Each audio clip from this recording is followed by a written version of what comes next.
Halo, halo, halo, halo Mbak Konten. Hello，啲瑪麗牌好耐冇見喎， Ruwet lagi. 都唔係好耐啫，本身都日日都可以見啦，傻咗咩？真係唔見係 Zoom 啫，你係搞明？ Gimana? Dapat SMS dari anak-anak katanya Taiwan lagi geger tentang Taiwan dua tokoh yang sedang bergelut satu sama lain. Tak gaya-gayaan gemik lah. Padahal aku randemik kok. Pengurus. Iya tinggal buka. Oke, maklum lah mau gaptek kok akhirnya bilang buka jernih. Oke. Tentang pertengkaran atau mungkin sebenarnya masalah pribadi ya, atau saya kurang tahu karena saya cuma lihat SMS-nya dari mbak-mbaknya itu yang di Hong Kong itu heboh banget, dan saya cuma bilang ngono masalah Taiwan Mbak, gak usah terlalu bingung dengan Hong Kong, karena di Hong Kong ini mbak-mbaknya lebih mandiri, lebih pinter ya. Sorry, bukan saya bilang Taiwan tidak pinter, maksudnya di sini terbiasa ya, apalagi kamu sananya bengok-bengok, belajar. Di Hong Kong itu kan bedanya kita diberi kesempatan untuk mencari informasi. Terus juga pihak pemerintah mendukung Mbak Yun, kayak labor departemen, social worker, itu kan memberikan pelatihan-pelatihan juga. Nah, jangan dibilang pendidikan kontrak kerja. Ngomong aja. Pendidikan kontrak kerja dan juga tentang labor right itu, labor departemen dan social worker-nya bekerja sama untuk mendidik teman-teman. Bahkan di saat pertama kedatangan di Hong Kong, di bandara pun juga kita sudah disambut sama social worker dan ditanya, kemudian dikasih buku panduan. Ya, itu buku panduannya berbahasa Indonesia, yang mungkin sebagian banyak dari teman-teman tidak mau membacanya dan bahkan membuangnya. Ada juga yang memang jika agennya nakal ditarik sama agennya dan dibuang itu dulu, tapi saya rasa kalau sekarang sudah tidak ada lagi agen meminta bukunya terus dibuang, itu tidak ada ya. Jadi kemajuan yang ada di Hong Kong ini memberikan satu peluang bagi PMI-nya untuk melek informasi, dan selain melek informasi juga dididik untuk berani di saat posisi benar. Jadi bukan berani tapi ngawur ya.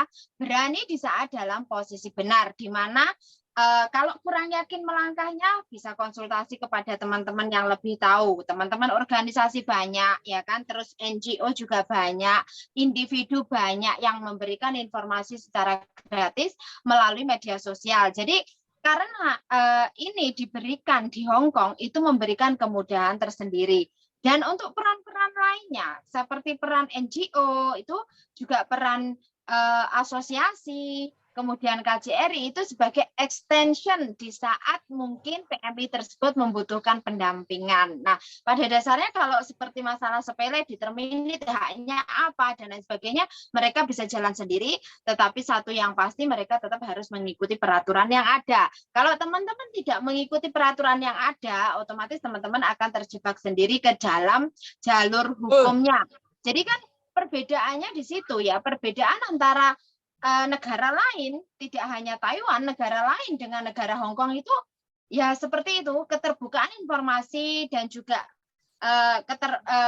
kebebasan untuk berpendapat itu diberikan, dan bahkan kita dilibatkan langsung di saat mungkin ada penetapan peraturan tertentu. Dan akan dimintai wacana secara langsung juga melalui perwakilan kita, salah satunya adalah IMWU, Indonesian Migrant Worker Union, yang dimana mewakili kita untuk menyampaikan apa yang terjadi di lapangan. Contohnya, mungkin teman-teman juga mengalami survei ya dari pihak teman-teman social worker, juga pihak dari NGO, juga kadang dari teman IMWU sendiri, itu melakukan survei di mana seperti kayak ini Mbak ya, mau kenaikan gaji ya. Jadi teman-teman ini akan mensurvei ya. Jadi teman-teman asosiasi terutama IMWU ya, kita karena aku dulu di IMWU ya, jadi kita tuh ke bawah mewawancarai teman-teman, memberikan pertanyaan, kuesioner, kirimnya berapa, kebutuhannya bagaimana, ada enggak makan diberikan majikan atau kita beli sendiri, cukup enggak, seperti itu ada. Itu tujuannya karena kita di saat dilibatkan langsung ya kan, dalam kenaikan gaji, wacana kenaikan gaji, kita harus tahu loh berapa persen sekian PRT itu sekarang bagaimana, dan masih banyak di luar sana yang belum mendapatkan haknya. Nah, itu kenapa PMI di Hong Kong memang sengaja dididik untuk lebih mandiri, melek informasi, paham aturan, ya kan, dilibatkan langsung dan diberikan kesempatan untuk menyampaikan pendapatnya. Terlepas itu tergantung yang punya rumah, ya kan. Tapi kan kita minimal diberikan hak ini, ya kan. Terus makanya kan kalau aku bilang, Mbak, tidak ada yang bisa membantu selain dirimu sendiri. Di negara manapun, tidak hanya Hong Kong. Jadi kenapa saran saya ada MOU dari setiap negara tujuan? Karena memang tidak bisa peraturan itu diselaraskan dengan satu. Hong Kong tidak bisa dibandingkan negara lain. Macau tidak bisa dibandingkan dengan Hong Kong. Taiwan tidak bisa dibandingkan dengan negara lainnya. Singapura juga. Jadi di sini kan peran pemerintah harus proaktif, peran PMI harus proaktif, peran PJTKI proaktif, agensi ya proaktif. Tapi kan sayangnya ada agensi itu kan memang berbisnis nih ya. Jadi saya nggak bisa menyalahkan gitu loh. Kalau bisnis ya bisnis. Nah, sekali lagi karena sebenarnya ini bukan bahasan yang sangat penting sekali menurut saya, karena ini yang terjadinya di Taiwan gitu loh. Jadi saya merasa mereka punya kepentingan di mana yang terusik ya. Saya pribadi merasa ada yang kepentingan mereka terusik. Sebenarnya aku sama kamu juga banyak yang tidak cocok ya. Aku sama kamu itu dari beberapa kasus saat kita gak usah itu kasusnya si Ira. Kita searah nggak? Ya, nggak searah. Saya sama kamu kan nggak searah. Cara penyelesaiannya juga nggak searah. Tapi kan kita punya tujuan yang sama. Membantu Ira gimana menyelesaikan masalah. Tapi kan cara kerja kita sebenarnya kayak baik sebenarnya dalam keadaan yang nyata. Aku sama kamu itu beda prinsip. Cuman kan poinnya kita membantu. Jadi nggak masalah gitu loh. Aku sama kamu beda, bentrok. Tapi kita cari jalan keluarnya adalah piye Ira ini supaya terselamatkan, terlepas dari bantuan agent atau tidak, karena saya sendiri bekerja di agent for sure money oriented kan. Jadi dan kadang-kadang ada norma-norma yang dimana saya tidak bisa cross juga, dan dimana ada norma-norma yang kadang-kadang bertentangan dengan hati nurani saya. Tapi sekali lagi saya sebagai pekerja, Mbak Kontreng sendiri koar-koar selama ini ya gak ada duit Jadi saat lelah ya wis gak ngangkat telepon, bener nggak?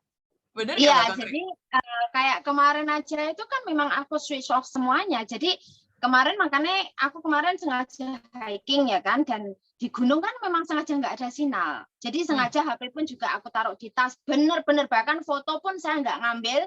Yang ngambil foto itu teman saya melalui HP teman saya. Jadi aku bener-bener menikmati. Jadi aku udah nggak mau diribetkan. Bahkan yang konsultasi itu dari Indonesia, dari Hong Kong, dan lain sebagainya, itu tak skip semua, Mbak. Sampai malam aku skip semua. Aku sengaja.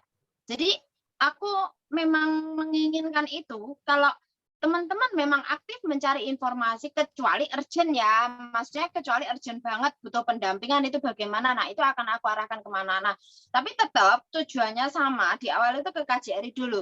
Kalau KJRI tidak merespon, baru kamu ke yang lain. Ini kan alternatif. Bukan berarti kita mendiskreditkan pemerintahan kita. Memang berarti awak mungkin aslinya seneng ngeruwatno KJRI dong.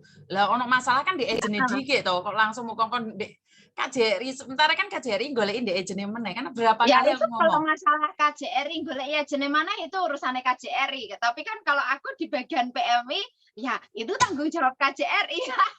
Masalah KJRI nyari agennya itu adalah circle recycle, di mana kinerja mereka melalui kode etik agensi. Jadi itu bukan urusan saya. Nah, di sini kan bedanya. Ini loh, Mbak, aslinya bedanya, aku sama Mbak Kontreng ngomong ini aja wes gak masuk, ngerti nggak? Sejak kapan saya itu sama dia baik, paham nggak? Maksud saya adalah pas ngomongin lah ono masalah. Pertama, karena orang yang paling dekat sama majikan adalah agent. Kecuali satu, agent tidak bertindak. Nah, beda ya, agent bertindak sama tidak itu beda.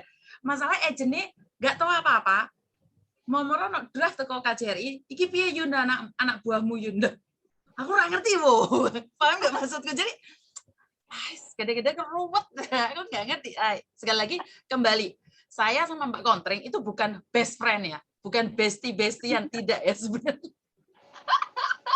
Malah Tom and Jerry. Jadi justru di dalam pendapat, karena kan sama-sama sih pengen memintarkan teman-teman, sama-sama hanya ingin mendidik teman-teman untuk berani. Cuma caranya kita berbeda. Kan kalau aku lebih bergantung ke diri sendiri. Nah, agensi itu nomor 2 setelah kalian memang kurang mampu. Tapi kalau kalian memang merasa mampu, ya silahkan sendiri. Kenapa tidak gitu kan? Tetapi kalau ternyata agensi memang tidak bertanggung jawab, ya wajibnya ke KJRI gitu kan. Nah, nggak jauh beda kayak Mbak Yuni ada kasus tentang Hong Kong ID ganda enggak? Saya ada dan saya akan mengikuti ini dan saya akan terjun sendiri. Makanya di sini kayak Hong Kong ID ganda. Sebenarnya kan bukan urusan agensi, bukan pula urusan KJRI. Dia adalah mutlak urusan individu si A dengan keimigrasian. Bahkan ini pun tidak ada hubungannya dengan majikan. Nah, tahu nggak apa yang terjadi?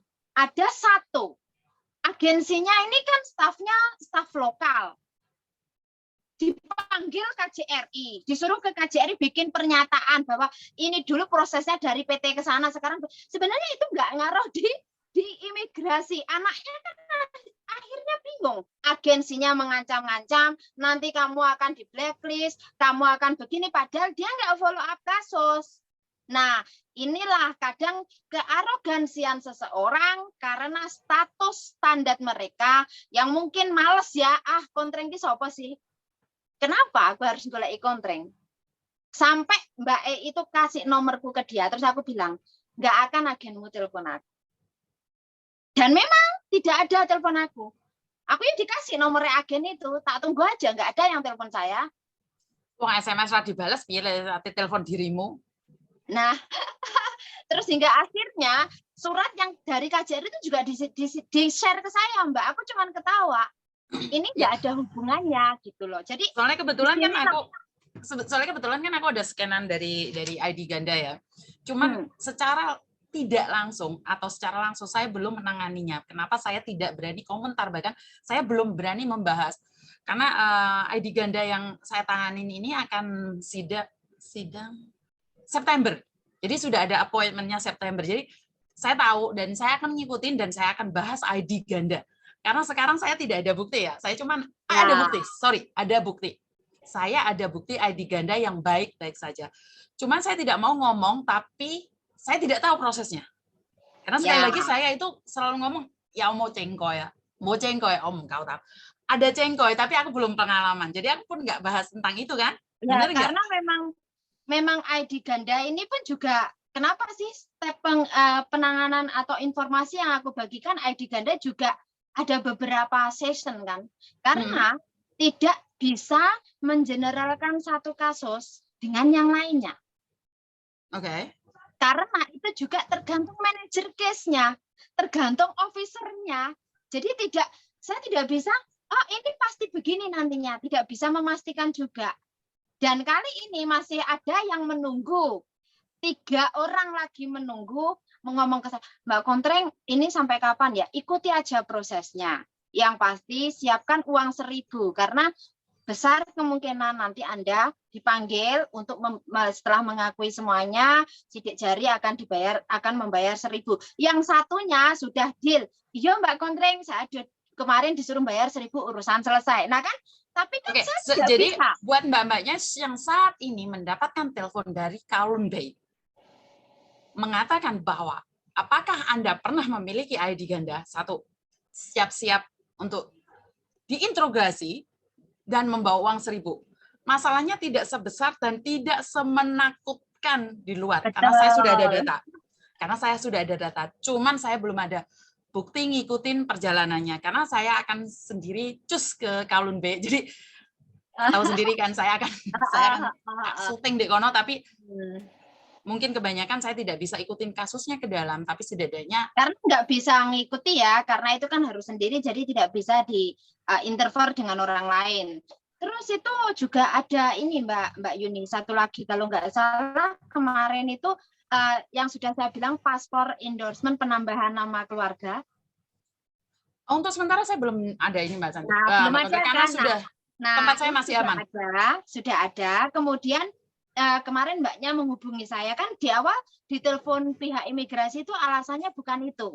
Alasannya adalah part-time, apa mungkin kerja part-time atau apa gitu. Pokoknya dia tidak langsung dengan menunjukkan itu. Dan si Mbak ini sudah pergantian Hongkong ID. Jadi Hongkong ID baru sudah jadi. Berarti Udah mau imigrasinya kurang cus. Nah, udah mau finish kontrak. Akhirnya dipanggil balik, kon sidik jari maneh karena nama paspor ada tambahan itu tadi dan di halaman depan berbeda. Jadi besar kemungkinan di saat dia di waktu upgrade Hongkong ID dia nggak ngomong sama petugasnya, disesuaikan dengan Hongkong ID saja. Jadi biarkan nama itu seperti itu, tapi Hongkong ID-nya tetap ada penambahan nama. Kenapa? Karena penambahan nama kalau sudah jadi satu, di kontrak kerja juga demikian, itu mempengaruhi asuransinya.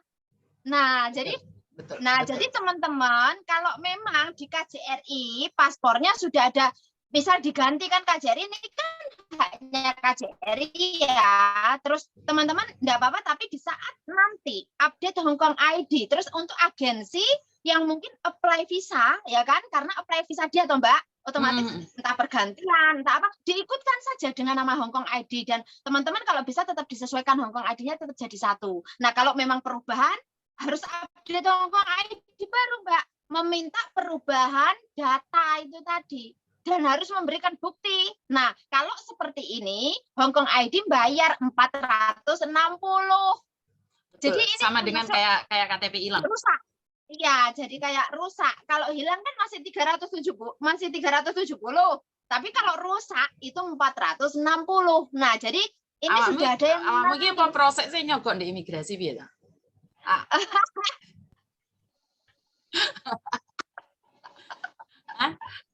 Kamu pernah dengar nggak ada proses nyogok di imigrasi?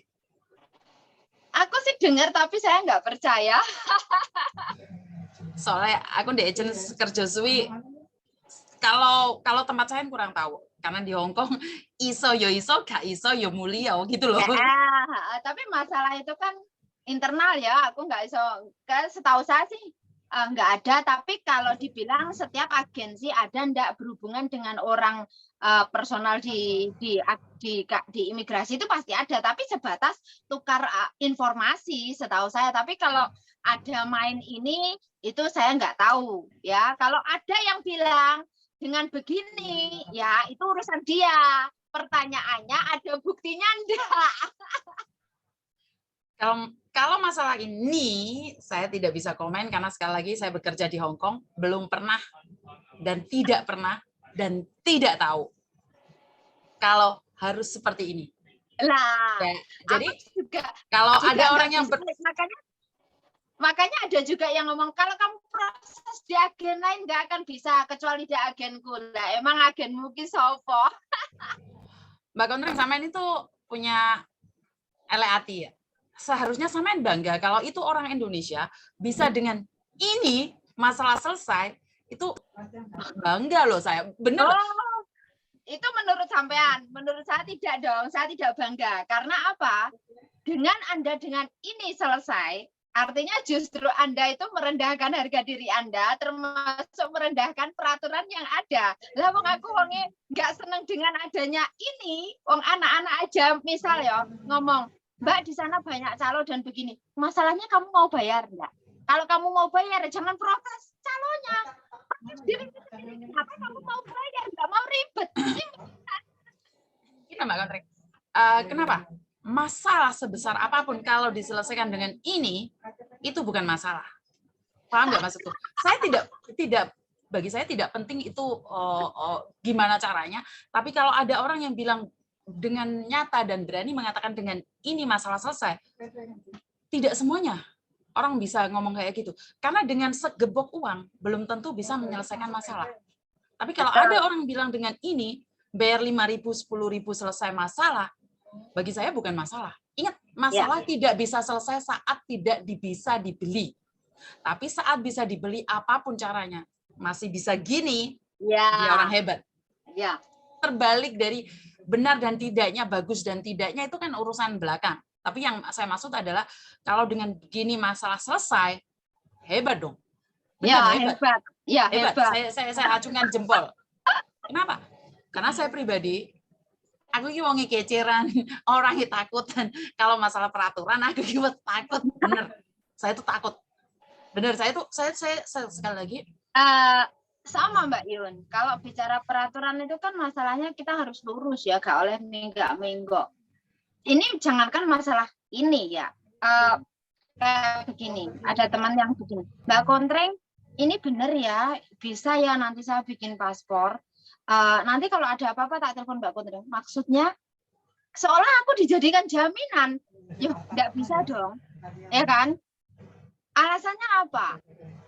Ya, jangan jadikan nama saya sebagai jaminan dong, ya kan? Di sini kan kalau Anda butuh informasi nyata kasih tahu. Kalau kamu tidak dilayani sama petugasnya, tanya dulu alasannya apa. Baru di situ kan aku angkat bicara. Bukan berarti kalau ada Mbak Kontreng semuanya selesai. Hello, lah penak menurutmu. Kowe iki sapa, Treng? Kowe iki sapa? Andai kan demikian aku bisa happy go lagi. Kowe iki sapa? Kowe iki sapa? Polamu lho. Dan itu memang nyata. Jadi bukannya GR ya Mbak ya. Tapi kemarin Mbaknya itu kalau ndek kamu mungkin ndek paspor. Kalau ndek aku harus menjamin visa pasti bisa keluar. Lah iku sing mumet. Aku sudah nggak mau masalah visa itu karena disuruh menjawab bisa turun enggak itu sudah selesai karena memang ya tak skip semuanya. Jadi ya takon dulu channel YouTube ini aja Mbak, dilihat didengarkan, ada beberapa pembahasan wis tak kayak ngono tok. Jadi aku saiki wis gak jawab Mbak Yun. Ya wis lah diterusno ae kayak gini perjuangannya. Jadi sekali lagi buat mbak-mbaknya yang di luar sana, Mbak Kontreng kadang-kadang capek. Dari beberapa hari ini saya pribadi juga nggak komen apapun, nggak di Facebook juga. Jadi saya minta maaf. Jadi semua SMS kelempar ke Mas Sandro. Jadi saya terima kasih buat Mas Sandro yang terus spot sistem ke saya. Sampai ada yang dilempar, aku ngelempar nang sopo. Karena kamu tidak memberikan akses pada Mas Sandro. Sekali lagi, kamu tidak memberikan akses pada Mas Sandro dan mengatakan pada anak-anak yang mencari di Facebook kamu, mengatakan, tolong Mas Sandro ikutin di sini. Jadi kamu ngomong sama anak-anak di situ, Mbak, kalau saya tidak bisa menjawab, bisa ngasih tahu ini Mas Sandro. Jadi kamu ngasih akses. Kasihan toh Mbak, dari sampean aja itu udah banyak. Ketambahan tetonggonku, aku sendiri aja nggak kuat kok tak tambahin neng wong. Kalau dia sudah pegang punya sampean, saya nggak bisa membebani orang ya. Biarkan aja, biar ditunggu, nek gelem ya ngenteni aku, gak gelem ya biar cari yang lain, enggak apa-apa. Ya udah, berarti kita memang ada pada titik yang dimana kita sebenarnya capek ya, sebenarnya dimana kita nggak kuat juga. Overheat Mbak Yun wisan. Hanya overheat. Overheat phoneku mesti cuma mergane karo tak cas. Di cas di remove bisa meledos ya. Bisa meledos ya. Jadi sekali lagi kalau mbak-mbaknya di luar sana berpikir bahwa saya sama Kontreng itu klop banget, saya sama Kontreng itu baik banget, bestie banget, tidak. Di sini saya katakan tidak. Benar nggak Kontreng? Wong hilang. Jadi banyak hal yang kita satu sama lain punya kelemahan. Jadi di mana Mbak Kontreng dengan posisi dia dan saya di posisi saya, dan kadang-kadang terjadi permasalahan antara saya dengan Mbak Kontreng itu sesuatu hal yang wajar karena sekali lagi kita memang beda. Jadi sekali lagi kita memang beda. Si bocah hilang, Mbak Kontreng hilang. Jadi saya nggak tahu gimana Mbak Kontreng, kenapa dia sync in ke tempatku. Dia sync in ke tempatku. Jadi Mbak Kontrengnya sudah hilang. Perbedaan saya dengan Mbak Kontreng banyak. Jadi tidak semua yang saya katakan ini sesuai dengan dia, dan apa yang dia katakan sesuai dengan saya. Jadi saya tak omongannya. Weh, awakmu jo online di Zoom-ku. Awakmu online di Zoom-ku tak ketak enggak? Jadi sekali lagi buat mbak-mbaknya yang ada di luar sana, terima kasih yang selalu support saya dengan Mbak Kontreng, memberikan ide-ide, bahkan masih mempercayakan pada kita. Terima kasih sekali. Kurang lebihnya saya minta maaf, dan Mbak Kontreng nggak sempat pamitan karena HP-nya overheat. Jadi terima kasih dan wassalam.